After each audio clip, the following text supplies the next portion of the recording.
Faites bien attention quand vous écrivez une romance à 3 choses. Ne précipitez pas la première partie. L'erreur que je vois le plus souvent être commise par les auteurs qui débutent dans l'écriture de romance, c'est d'aller trop vite sur le début de la relation.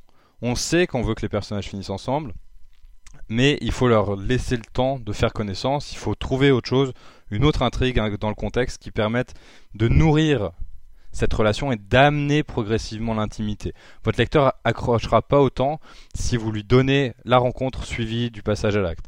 Il faut que les deux personnages apprennent à se connaître, pas forcément à se connaître bien, mais en tout cas soient dans une situation où leur intimité est favorisée.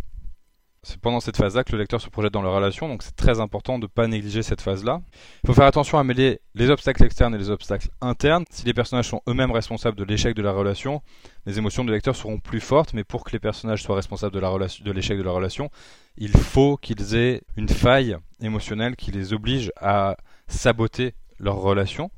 Il ne faut pas avoir peur non plus d'en faire trop au moment de la rupture. Quand vous allez avoir le clash, ne vous laissez aucune porte de sortie. Mettez-vous dans une impasse. Il faut vraiment qu'on sente que la relation est impossible à partir de ce stade-là, que le personnage fautif a vraiment fait une grave erreur et qu'il va devoir vraiment en baver pour peut-être réussir à regagner l'autre. Et c'est pas gagné d'avance. Moins ce sera gagné d'avance, plus votre lecteur se dira mais c'est impossible maintenant, il va plus jamais pouvoir se rattraper sur ce coup-là. Plus vous l'aurez accroché, plus ce sera intéressant pour vous après à développer. Plus ce sera dur à écrire, mais plus ce sera intéressant à lire. Voilà l'intrigue romantique, il y a évidemment plein d'autres choses à en dire. Je vous dis merci, aimez la vidéo, partagez-la, inscrivez-vous à la chaîne, et je vous vois pour une prochaine structure dans très peu de temps.